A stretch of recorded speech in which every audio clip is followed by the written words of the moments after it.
this Chikahan session. Of course, Mr. Sam Carino, President of AsiaLink Finance Corporation. Also, Ms. Leia Yap, Chief Operating Officer of AsiaLink Finance Corporation. And of course, the newly unveiled face of AsiaLink's YS Loan, Ms. Jolina Magdanga. Woohoo!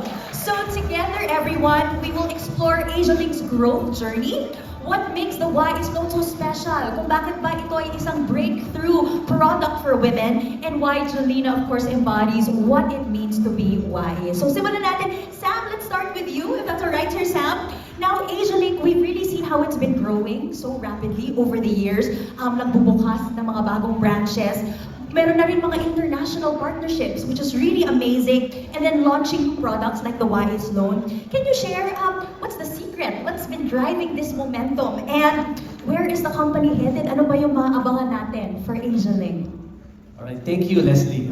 At AsiaLink, our story has always been about access, inclusion, and progress.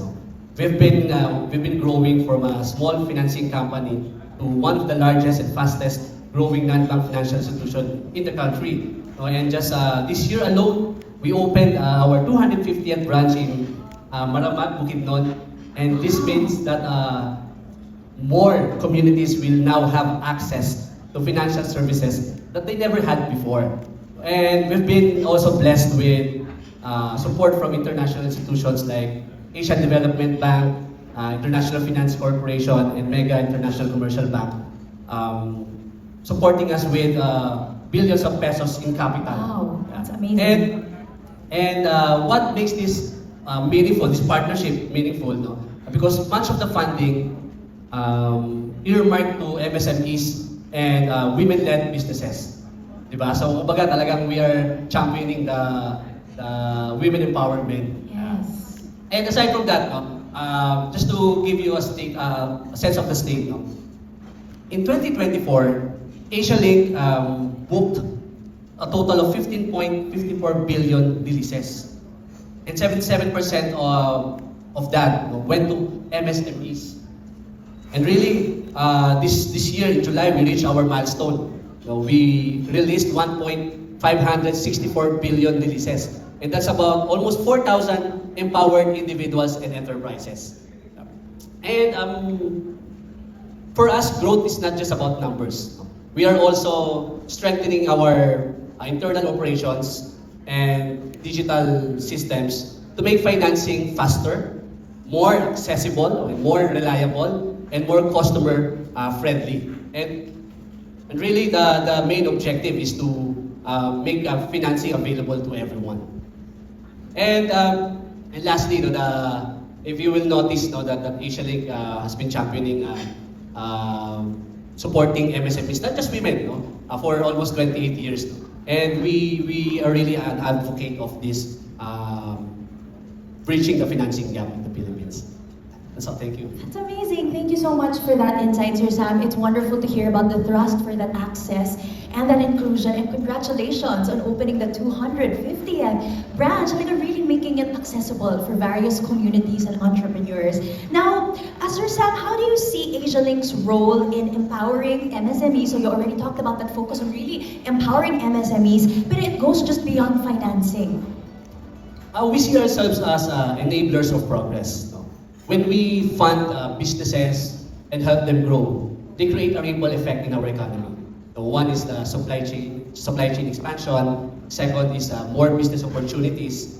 Then third is encourages entrepreneurship. Because once a thriving SME thriving ecosystem, they inspires individual to start their own businesses as well. And lastly, job creation and income growth. So in summary, empowering MSMEs fuels a cycle of growth that uplifts individuals and communities and strengthening the broader economy.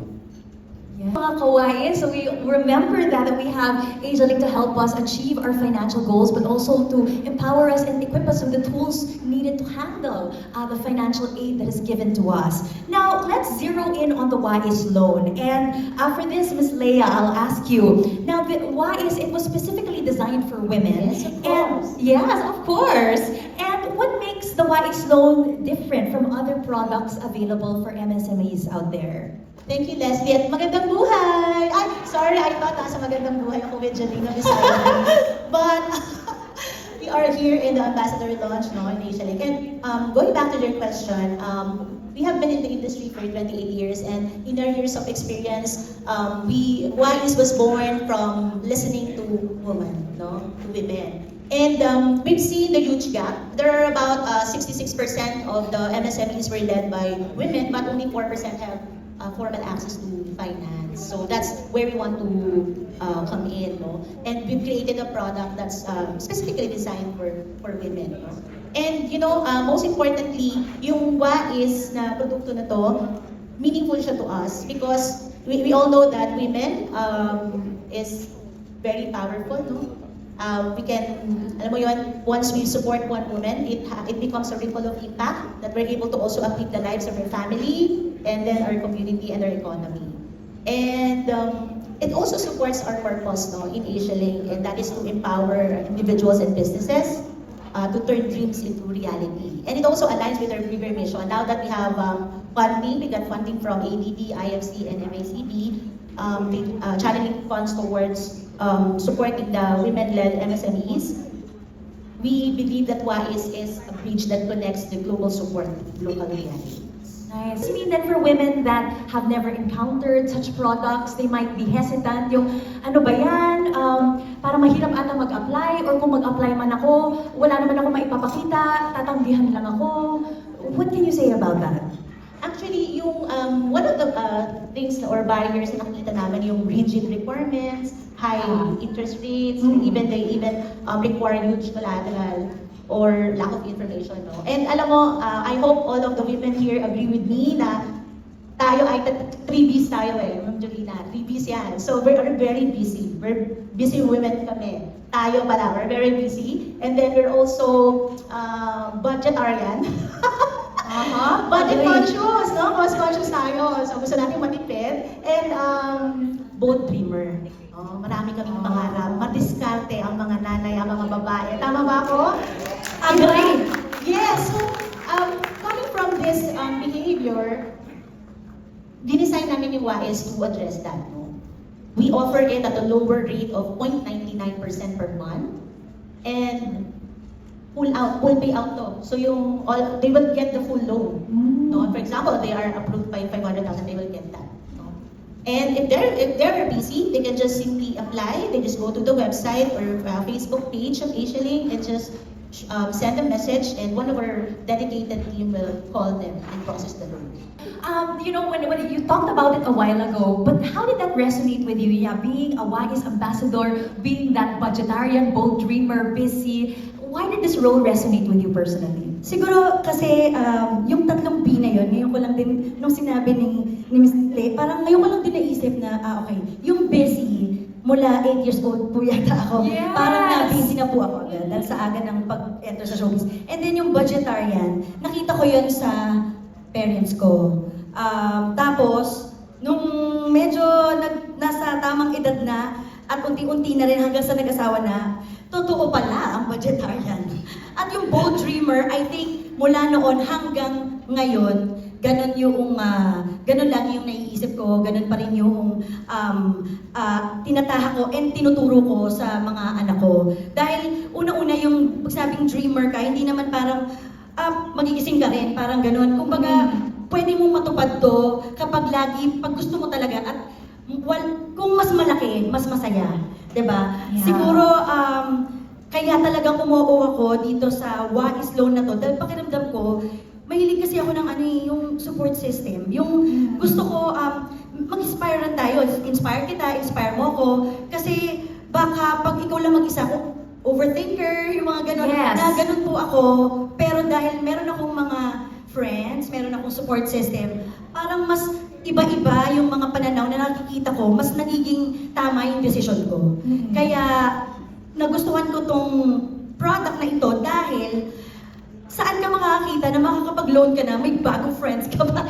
Parang sabihin natin na sa ganun kababaw, pero napaka-importante nun para sa isang tao na nandun na siya sa turning point ng buhay niya, na teka lang, hindi na ako pwedeng magpabadjing-badjing dyan, or hindi na ako pwedeng, sige lang, may bukas pa.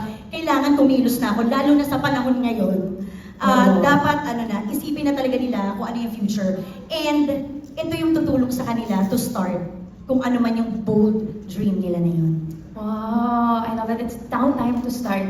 But how would you like to use your platform to really encourage more women na mabuhay at magising ulit yon? That spark, no? Kasi magising yun sa atin para I can conquer the world, I can do anything. Pero for some women that may have lost that spark in themselves, how would you like to use your platform as our wise ambassador to encourage them? First of all, gusto kong sabihin dun sa mga babae, especially syempre sa mga babae, dahil ito ay para sa mga babae, na meron talagang part sa buhay natin na dadating yung, parang wala naman ako gusto, or parang, ano pa ba? Yung wala ng spark nga. Pero hindi yon yung sagot para tumuloy-tuloy ang buhay, lalo na pag may anak ka na. Diba? Hindi mo rin pa pwedeng iasa sa, kung yung anak mo ay nagtatrabaho, na iasa sa anak mo na, bubuhayin naman niya ako eh. Hindi eh. Iba yung feeling, pag yung ginagawa mo ay galing din sa pagod mo. Very, parang gusto mong maging grateful sa lahat ng bagay. Pag yung pinaghirapan mo, nakikita mo din, at hindi ka umaasa. And sa panahon din po ngayon, ang mga babae, hindi na po pwedeng sa bahay lang, wala na nga dapat lang eh. Kasi kahit yung mga housewife ay medyo mahirap pala talaga ang mag-direct ng bahay, ng gawaing bahay. Pero iba rin, pag yung ginagawa mo at inidirect mo, ay umiikot din yung pwede mong panggastos araw-araw. At araw-araw po, ay gumagastos tayo, di ba? So, pwede kaming mag-inspire nga. Basta sabihin namin na walang i-give up, hanggang may bukas, hindi pwedeng sabihin lang yung laban lang. Di ba lagi sinasabi nyo, kapit lang, laban lang, pero wala ka namang ginagawa. You have to move. You have to do things para patunayan yung laban lang na yun. And since aaminin ko po, ako nung una ay takot po ako mag-loan. Because siguro yung mommy ko before ay nag-work siya sa bank, and ang pangaral niya sa akin, iba ang loan ng mga ibang business or ibang pwede mong pagkunan ng loan. Kaya dapat, alam mo kung kailan ka lang maglo-loan at kung ano. So nagkaroon po ako na parang, hala, nakakatakot ba to? Hanggang nung nag-asawa po ako, nandun pa rin, kasi siguro kung galing bata ka pa, nandun pa rin yung naituro sa'yo or nakikita mo sa parents mo. But, dahil katuwa ko yung asawa ko, at nga pala, dahil nakwento ko yung asawa ko, gusto ko po mag-thank you dun sa mga kalalakihan na bumubuo ng Asia na may asawa. Sir, kasi nakita ko yung singsing nyo. Because, yung, kasi sir, parang feeling ko, kaya ako gusto mag-thank you sa kanila, naisip nyo na bigyan pa rin ng importance o i-empower pa rin ang babae. Ibig sabihin, hindi po kayo insecure kung yung asawa nyo ay maging successful. Diba? So, walang sinisino. At yun dapat yung maging thinking natin sa lahat ng to eh. Basta tayo nagtutulungan, kaya babae ka, kaya lalaki ka. At ang babae, hindi porket babae, hindi na kaya. So, napakaganda talaga. And, salamat po for me or charot. Hindi, pero, kidding aside, yung sinasabi ko kanina about loan, sabi ko, ang una, ba't pa tayo naglo-loan? Because may kailangan tayong gustong mangyari. And kailangan natin ng financial. Pero bakit pa tayo hindi makapag-loan ng tama? Because natatakot tayo sa interest. Ito, nandito rin sagot, di ba, dun sa interest na kinakatakutan natin. Hindi na dapat natin katakutan.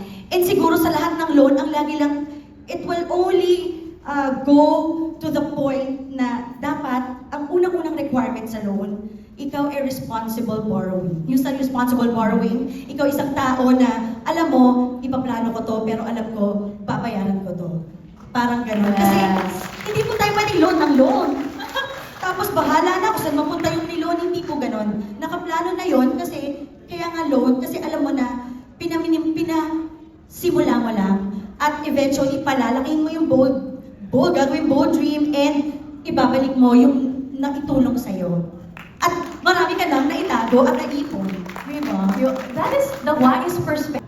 Banggit na rin ni Julina about sa wife ko, no? Diba? Totoo lang, alam niyo po, nanalangin ako na bigyan ako ni Lord ng tamang tao, no? So, totoo naman. Sa kapir tayo, ako rin po yung asawa ko. Oo, totoo naman.